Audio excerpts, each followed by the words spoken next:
Depuis quelques mois, André Sorrentino retrouve régulièrement une amie, Claudine, pour marcher sur la chaîne des volcans d'Auvergne. C'est tout la roche volcanique, cette petite scorie rouge là, c'est ça. On appelle ça la pouzzolane. Ils habitent ici depuis toujours. Pourtant, ce paysage n'a de cesse de les émerveiller. Voilà, c'est dans des endroits comme ça qu'on se régale. C'est vrai ? Ouais. Une randonnée qui est un plaisir du week-end, mais aussi un entraînement. Dans quelques jours, pour la première fois de leur vie, ils vont grimper sur un volcan en éruption. Ils veulent sentir la terre bouger. Quand on a habité dans les volcans éteints toute sa vie, c'est vrai que ça fait vraiment envie. Même si ça fait un petit peu peur.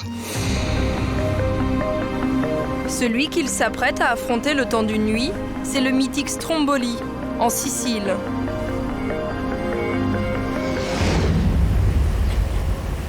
Au même moment, à des milliers de kilomètres, 5 retraités en vacances et leur guide, un volcanologue aguerri, débarquent à Hawaï. On arrive à l'hôtel, et là, je vous dirai ce qu'on fait, mais rapide. Hein. On a une petite bouffe. Non. On mange là, on rien. n'aura pas assez de temps. Jacques, cardiologue, et son épouse Christiane, anesthésiste. Solange, restauratrice. Marie-Claude, qui tient un magasin de meubles, et son mari Jacques, professeur de sciences physiques, sont partis pour un mois à l'assaut des plus beaux volcans de la planète. Sur les îles hawaïennes, c'est le Kilauea, le volcan le plus actif au monde, qu'ils viennent défier. Un monstre réputé pour ses coulées de lave qui se jettent dans l'océan. À Hawaï et en Sicile, entre peur et fascination, nous avons accompagné ces vacanciers d'un genre nouveau, à la conquête des géants cracheurs de feu. C'est bon ? Malgré une forte pluie, le groupe doit immédiatement embarquer. Le temps est compté, la lave rejetée par le volcan cheminerait jusqu'à l'océan. Pour voir ce spectacle rare, il faut braver les vagues du Pacifique 1h30 durant. Mais à l'arrivée, les coulées sont masquées par un panache de fumée. Là devant, il y a des belles cascades là. Tu vas voir, dès que la nuit va tomber, ça va être magnifique. En s'approchant, la chaleur et une forte odeur de soufre enveloppent le bateau. Regarde. Ouais. Quand on s'approche des coulées, comme ça, au bord de mer, il faut faire attention aux vagues qui sont projetées sur la côte, parce que là, l'eau est très très chaude. Là, là c'est de l'eau bouillante. Hein. Et cette éruption, donc ces coulées de lave qui descendent, là, elle a commencé en janvier 1983, le 3 janvier 1983. Les vêtements noirs et je vais Tiens, regarde ici, là. Ouais, regarde. Putain, regarde. Depuis 27 ans, Oh là là là là. la lave ne cesse de jaillir d'un cratère situé à plus de 14 km de la côte. Elle coule jusqu'ici par des tunnels qu'elle a elle-même creusés sous la terre. Là, il y a les projections. Vous avez vu les bulles qui ont éclaté, là? C'est des bulles de lave qui ont éclaté en haut. Le jour tombe et les falaises s'illuminent enfin, une incandescence qui laisse Solange stupéfaite. Regarde. Ouais, puis c'est la lumière qui change maintenant. C'est la lumière. Ah ouais, c'est la lumière qui change. Hé, Jacques, regarde. Fantastique, là. Ces coulées de lave, Guy de Saint-Cyr les a vues des dizaines de fois. Son enthousiasme est toujours aussi grand. Avec les reflets de la lave là-dessus, c'est merveilleux, ça. Mais c'est pas souvent qu'on a un spectacle comme ça, quand même. Là, c'est assez rare, quand même. Un enthousiasme contagieux. Ça fait penser à des tas de choses, mais penser à des fonderies d'acier, des fonderies de souffleries de verre, etc. Mais il n'y a rien d'équivalent. Ce mariage de l'eau et du feu est unique. Pourtant, les joies d'un volcan en éruption ne sont pas réservées qu'aux seuls aventuriers du bout du monde.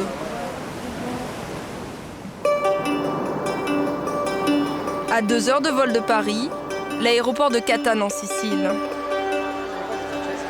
Dès leur arrivée, André et Claudine font la connaissance de leur guide. François. André.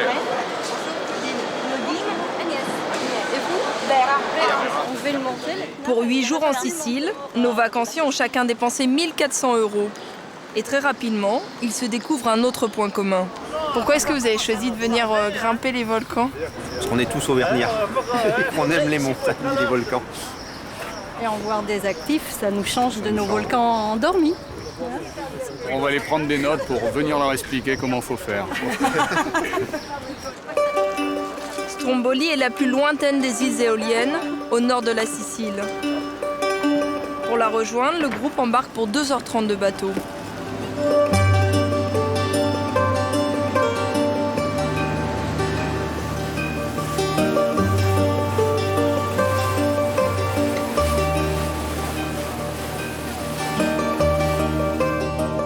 Toutes les îles sont d'origine volcanique. Il n'y a que l'île de Vulcano et l'île de Stromboli qu'on considère encore des îles en activité, des volcans en activité, mais toutes les îles étaient des volcans.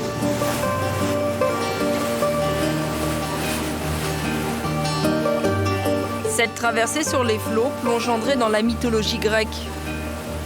On imagine bien Ulysse et ses compagnons là, qui reviennent à travers tous ces paysages sauvages. Là. Après avoir contourné les îles éoliennes, le Stromboli apparaît enfin. C'est l'un des volcans les plus connus au monde. On l'appelle le phare de la Méditerranée. Il est en éruption depuis plus de 2500 ans. Les explosions, c'est ce que vous attendez en fait? Un petit peu quand même, on sera un tout petit peu déçus de ne pas les voir, même si... Oui, même si on sait que la nature ne fait pas comme nous voulons, mais comme elle veut. Sur la côte, un village. 600 personnes vivent sur cette île de 12 km². Les anciens parlent du volcan comme d'une personne. Ils l'appellent Idou, en français, lui. C'est très joli quand on arrive là, c'est magnifique. Et on voit que ça bouge, quoi. Avant l'ascension, les dernières recommandations. Alors, à ne pas oublier, surtout la lampe frontale, le t-shirt de rechange. Là-haut, il ne fait pas très froid, mais quand on monte, on transpire. Et on peut avoir froid quand on s'arrête pour attendre, pour voir l'activité. Donc, je vous conseille de prévoir dans le sac des vestes chaudes, OK? OK. Combien de temps le rendez-vous? À 17h, ici, prêt pour partir. À quelle heure? 16h. Je vous laisse une petite heure pour préparer les sacs. 1 heure pour passer de simple touriste à aventurier. Pour chaque nouveau volcan, Guide Saint-Cyr donne rendez-vous au groupe pour un briefing. Avant Hawaï, ils ont déjà arpenté l'Indonésie, la Nouvelle-Zélande et le Vanuatu. Un voyage à 8 000 € où les décalages horaires et les courtes nuits se succèdent. La fatigue se lit sur les visages. Ça fait combien de temps là que vous êtes parti? 3 semaines de partie de France. 3 semaines. On ne peut pas dire qu'on n'est pas un peu fatigué, on a quand même des dettes de sommeil assez importantes depuis le départ. Mais bon, ça va, je veux dire, c'est très supportable, il n'y a pas de problème. Pour Guy, affronter les volcans, c'est d'abord en comprendre le fonctionnement. Ce jour-là, il plonge ses retraités dans leurs souvenirs de collège. Une histoire de manteau terrestre et de magma. C'est un faisceau, un flux de matière chaude qui monte et qui traverse toute l'épaisseur du manteau. D'accord? Partant d'ici, il traverse 2900 km de hauteur. Il monte et quand il arrive près de la croûte terrestre, peut-être 2, 3, 4 km en dessous de la croûte terrestre, et bien là, très souvent, il s'écarte, il forme une espèce de baudruche et là, il stationne comme un gigantesque réservoir magmatique. Mais comme cette zone-là est très chaude, elle réchauffe la croûte terrestre, elle réchauffe la croûte terrestre qui est au-dessus, elle la déforme, elle la déchire, elle la fracture et le magma s'échappe par là. Les volcans d'Hawaï sont considérés parmi les plus dangereux au monde. On les appelle les volcans boucliers. Ils prennent naissance en profondeur sous l'océan, mais en surface, ils n'ont rien de spectaculaire. Ils ressemblent à de petites collines. Si le danger n'est pas visible, il n'en est pas moins certain. Avant, la plus belle plage d'Hawaï, elle était ici, là. Une belle plage de sable noir. Elle est passée sous la coulée. 1990, de 1990 à 91. Alors, le village de Calapana, il était là. Là, il y avait une centaine de maisons. Elles ont toutes été recouvertes par la lave, mais les habitants ont eu le temps de s'enfuir. Et maintenant, vous voyez que depuis quelques années, les gens ont reconstruit leur maison à l'emplacement de leur villa qui est passé sous la lave. En fait, elles sont sur pilotis. Vous voyez pas les pilotis, mais elles sont sur pilotis. Et si la lave arrive à nouveau, on peut passer une palette dessous. Le camion soulève la maison et la transporte. Voilà. Aujourd'hui, les touristes se pressent pour marcher sur ce volcan en éruption, pour les empêcher de s'approcher des coulées de lave qui jaillissent à seulement 4 km d'ici. Les rangers, les policiers locaux patrouillent. Une interdiction que Guy s'est contournée. Bon, écoutez, on va revenir cette nuit entre minuit et 1h du matin. Donc là, je pense qu'on sera tranquille, les rangers sont plus là. Bon, les rangers sont assez sympas, ils m'ont aligné quelques fois, mais bon, ils savent bien qu'on ne fait pas de folie non plus, on ne fait pas de conneries. Mais ce qu'ils veulent surtout pas, c'est qu'on donne de mauvais exemples. Si maintenant on partait dans les laves, bon, il y a d'autres personnes qui viendraient et qui diraient la même chose, qui diraient mais pourquoi nous on ne peut pas y aller? Vous allez vous cacher pour rentrer? Non, on n'aura pas à se cacher parce qu'ils ne seront pas là, ils vont se coucher à 9h30, donc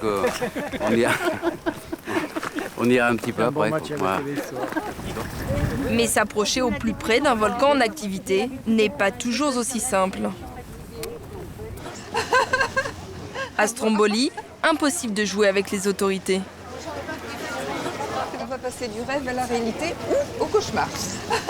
En décembre 2002, une forte explosion a recouvert de cendres le village. Depuis, l'ascension du volcan est surveillée 24 heures sur 24. Pour atteindre son sommet, la présence d'un guide homologué par la protection civile est obligatoire, le port d'un casque aussi. Alors, c'est avec Antonio qu'on va faire la montée. Il te faut combien de casques? Les casques, on est 10, mais il y en a 2 grands noms, donc ça fait 8. En fait, ça protège par rapport à la cendre ou petite scorie.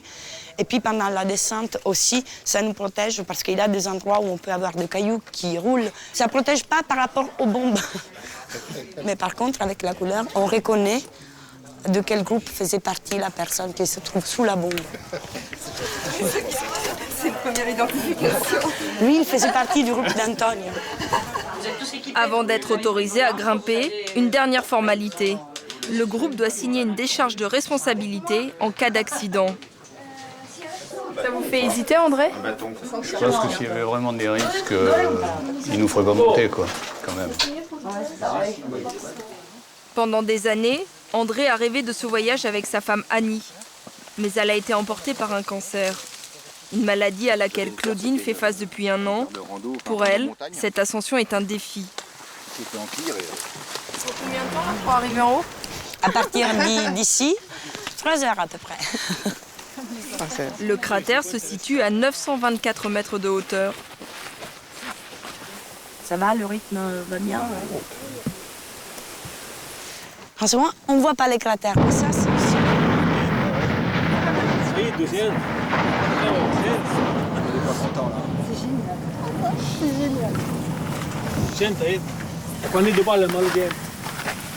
Le volcan gronde toutes les 15 à 20 minutes.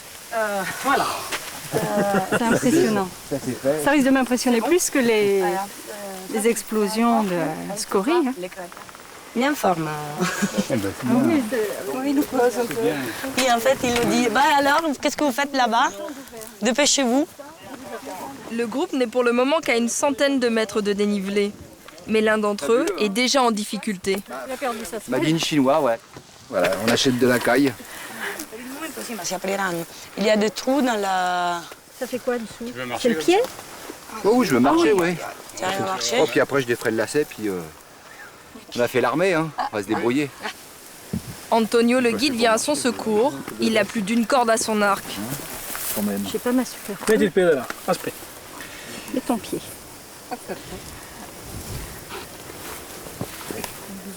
Devo stare cosa? Comment m'isoler?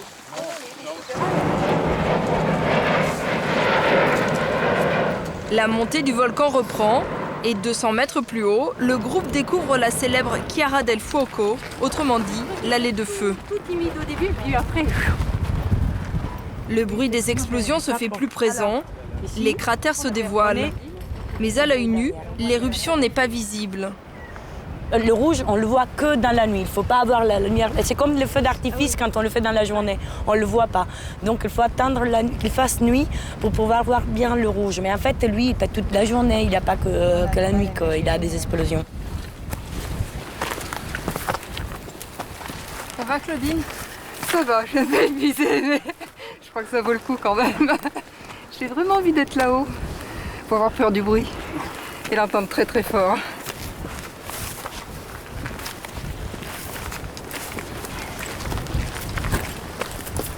Le jour tombe, le sommet approche. À Hawaï, il est minuit, le groupe se retrouve après 2 heures de sommeil. Bonjour tout le monde, ça va, vous avez bien dormi? Et vous? Ouais, bien. Jacques? Non, j'ai pas réussi à faire mon sudoku, ça m'énerve. Je me suis sérieusement battu contre lui. Vous avez l'air fatigué. Mais non, c'est une mauvaise impression. Allez, on y va. C'est parti. 1 heure de route plus tard, retour sur le volcan Kilauea. Les rangers sont disparus.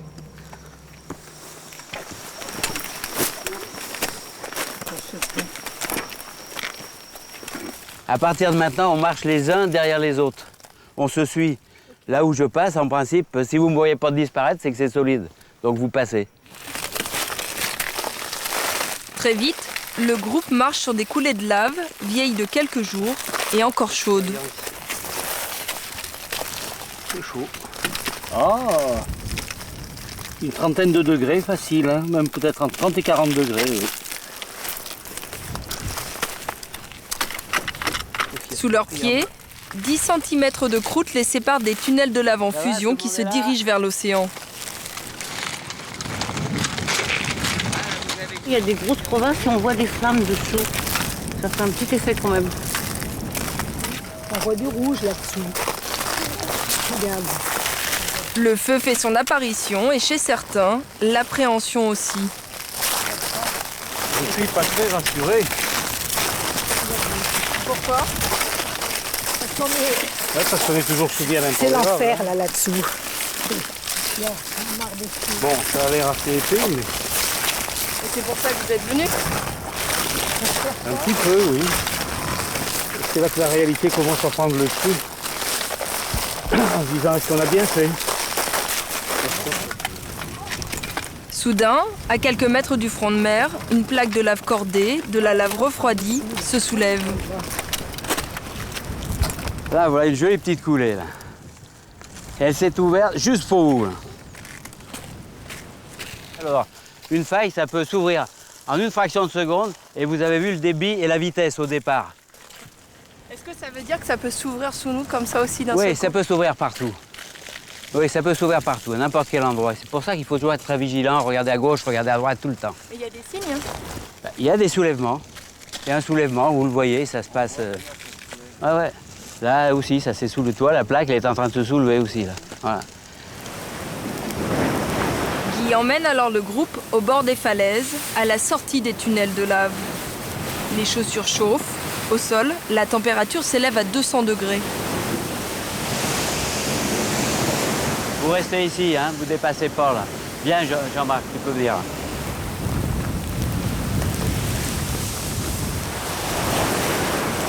À l'aplomb des coulées de lave qu'ils observaient hier du bateau, le danger est permanent. Il y a la lave, mais aussi les vagues qui frappent, bouillantes.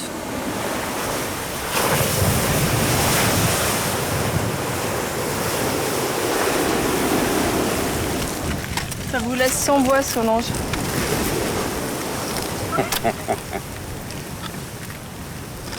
Jacques? Ah oui, c'est beau. C'est surréaliste de se trouver ici, alors que nous ne sommes pas des vulcanologues, qu'on n'a pas de formation particulière. qu'il y a même pas 6 mois, on n'aurait jamais imaginé être là. Quoi. Est-ce que vous n'avez pas l'impression de jouer avec le feu? Oh, je ne sais pas si c'est un jeu, mais non, je sais pas. T'as vu, Guy? Oui, c'est normal, Là, ça va regarde. s'ouvrir, ça s'ouvre tout doucement, la lave elle va sortir. Et là, méfions-nous, là. Hein. Non, non, non, ça risque rien du tout. On ne vous sent pas rassuré, Jacques. Hein. Ah non. Vous savez ce qu'on va faire? On va essayer de s'approcher là-bas de la cascade, là. Inquiet. T'inquiète pas, Jacques. Guy, Ouais. où est-ce que vous allez? Je regarde s'il est possible de passer derrière, mais non, c'est risqué derrière. Vous mettez des limites? Oui. C'est pas bon. Lesquelles? Non, là c'est trop chaud. On va voir ça. On va voir ça. C'est cardio. Voilà. Allez, je te tiens. Et si on force l'eau? Je te tiens par ta manche. La caméra, ça va? Ça va, Solange? Tout va bien. Allez, on recule. Vous affolez pas. C'est tout bon. Allez, on reste sur la droite. Attends. Laisse-moi passer. Voilà. Il est 3 h du matin et avant de dire adieu au volcan, Là, il y en a déjà un Guy les invite à dîner dans son restaurant préféré. sur le fil de fer. Ça, c'est la spécialité de Guigui. Le steak au fil de fer. Moi, j'enlève le gras. Hein. Après, vous... Non, ne, surtout pas, ne touche pas le gras, il va partir tout seul. Il va brûler. Donc regarde, tu le couds à l'intérieur. Je ne voudrais pas. C'est bien. Allez. Depuis 20 ans, il improvise des barbecues nocturnes sur le Kilauea. Voilà. Ah, vous pouvez amener un autre steak, allez-y, là. Pose un peu plus. Ouais, laisse-le là, il est bien, là. Alors, tu vois, c'est tout le gras qui brûle, là. Donc, ça va être simple. Ah, il y a du gravillon dedans. Ouais, celui-là, il me paraît bien. C'est bon, c'est bien cuit, dis donc. C'est bien, ça va? Impeccable, hein. Ouais, ouais. Ça va mieux, là. Hein. Vous avez pas une tronçonneuse, là? Petit steak à 3 h du matin. Hein?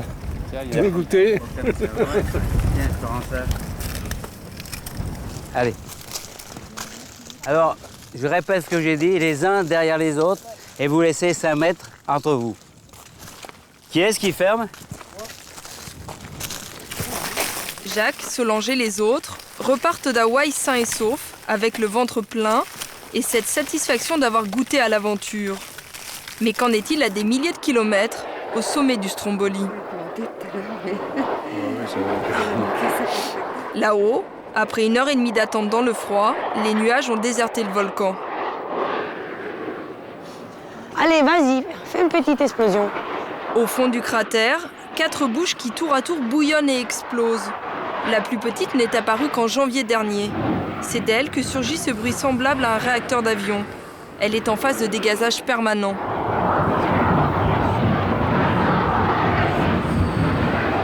Cette bouche, cette nouvelle bouche, inquiète un peu la protection civile à cause de l'activité qu'elle peut donner. Il y a quelques fractures autour, donc c'est pas très sûr. Si ça pète, ça peut arriver jusqu'où? Ça peut arriver même jusque-là.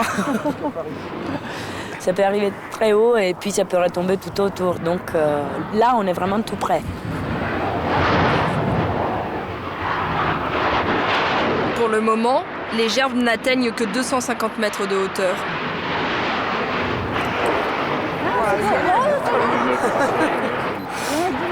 Oui, il y en a qui se cachent.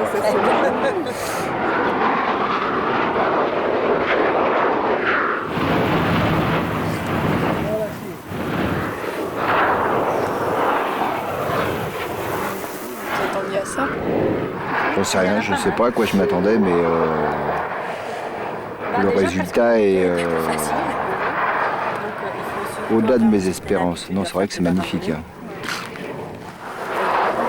On n'a même pas envie de prendre des photos parce qu'on rate le spectacle quand on prend des photos.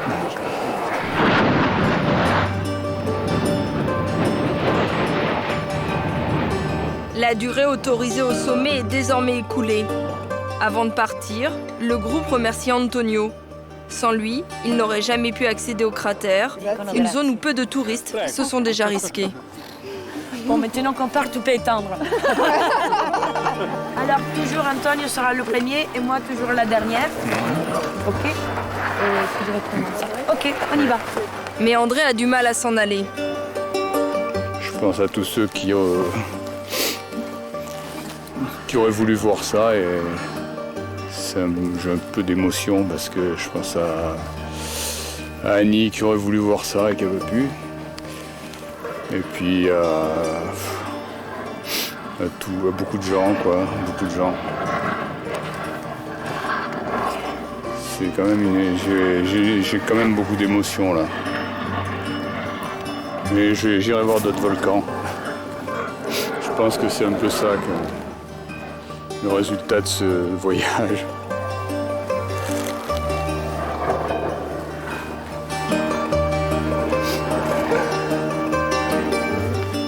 Un peu plus tard dans la nuit, André nous confiera son prochain rêve, marcher sur les volcans d'Hawaï.